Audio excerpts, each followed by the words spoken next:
গেল। আচ্ছা, পিতার বয়স 50, পুত্রের বয়স 200। ভাইয়ের বয়স 50 রাখিয়া ফোলার বয়স 200 করে লেছো। ভাইয়ের তন কি ফোলা বড়, এর দূর মাথা তো কি চেঞ্জ নাই? স্যার সৎ ফলোও তো হতে পারে, আপনি পজিটিভলি ভাবেন। আমার অঙ্কর কালেকশনে অঙ্ক নিয়ম অনুযায়ী অঙ্ক করছে, যেটা অ্যান্সার বোঝাই তো, এটা তো আপনার মন করে আর আমার মন করে না। না, এক হিসাবে তোর কথা ঠিক আছে। 200 টিয়ার ভরা তো বুঝছ না, 200 টিয়ার ভরা হিসাবে অঙ্ক ঠিক আছে। চাই ওই তোগুটি চাই স্যার এই যে আমারটা আমি করছি। আরে যা আমিও করছি। চায়া চায়া করস নাই? না স্যারে, আমরা সাহায্য করি না, নিজেরটা নিজে করছি। আচ্ছা এই লাস্টে দিয়ে কি আমার মাথা লেখছস না তোর মাথা লেখছস? আরে তো তুইও তো এই যে এনো লেখছিস পুত্রের বয়স 200। স্যার পুত্রের বয়স 200 হইব, আপনার মন মতো কি অঙ্ক হইব নি? হ্যাঁ স্যার, আমারও 200 হয়েছে, কিন্তু স্যার বাপের বয়সটা একেবারে কম হয়ে যায়। ওই বেটা ফালো কানলে তুই কি আরবি?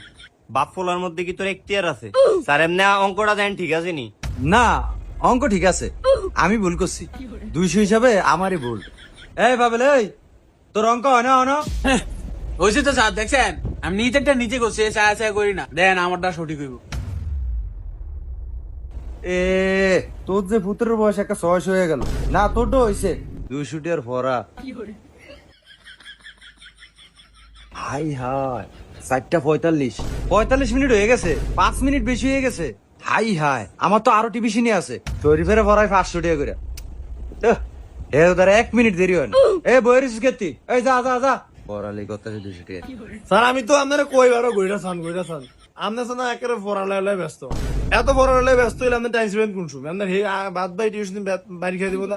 আরে সাকিব ভাবেন, স্যারের কিন্তু 7টা বাজারে টিউশন আছে জানোস, 800 টাকা। এখন স্যারে বোর্ডের মধ্যে রাইকা বুঝায় পড়ায়।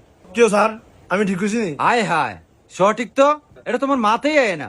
তোরা তো চাইলে স্যারের 7টা বেশি ভর্তি পারস। সব কথা কসকিলিয়া, তোরা যদি ফরস তাহলে যাবি, সমস্যা কি? ঠিক আছে। আমি কি তো করে কোনো জোর করছি? দেখো এই বিছনা আমার সাদিয়া পরে শালা পরে রুম হয়তো পরে, এটাতে কস না। হ্যাঁ রুমেও পরে। কি কস এক বেটা মাথা নষ্ট করে দিলি। ঠিক আছে স্যার, আপনি এটা আগে কইবেন না মিয়া। তাহলে ইয়া কালকে তো আমরা 7টার বেজে বইরাম। স্যার আমিও পড়মু, এনে কি এক বিষয়? না হ্যাঁ এক বিষয় না, এদিকে তোর 6, 7, 5 যত বই আছে তো সব লইয়া যাবি, সব পড়ো হইব এটা। তবে স্যার আপনার বেতন তো 800, বাইক কিন্তু কমু যায় 1000, 200 খাইলাম। খা, সমস্যা নাই। 1500 কর, সমস্যা কি? আমার 800 থাকলেই চলবো। তবে মনে কর টাইম টু টাইম যদি টাকাটা দেয় তাহলে তোরও ভালো হইলো আমারও ভালো হইলো। আচ্ছা যা এখন যা যা। তো বন্ধুরা, পড়াশোনা করলে একটু দামি টিচারের কাছে পড়বেন, কারণ বর্তমান সময়ে দামি টিচাররাই ভালো করে পড়াশোনা করায় বন্ধুরা। অনেক শিক্ষক ইচ্ছাকৃত ভাবে ক্লাসে না পড়িয়ে টিউশনিতে পড়ায় বন্ধুরা। আর হ্যাঁ বন্ধুরা, স্যার যেমনই হোক না কেন কখনো স্যারের সাথে বেয়াদবি করবেন না, কারণ মনে রাখবেন বন্ধুরা, শিক্ষাই জাতির মেরুদণ্ড, আর সেই শিক্ষা দিয়ে থাকে একজন শিক্ষক।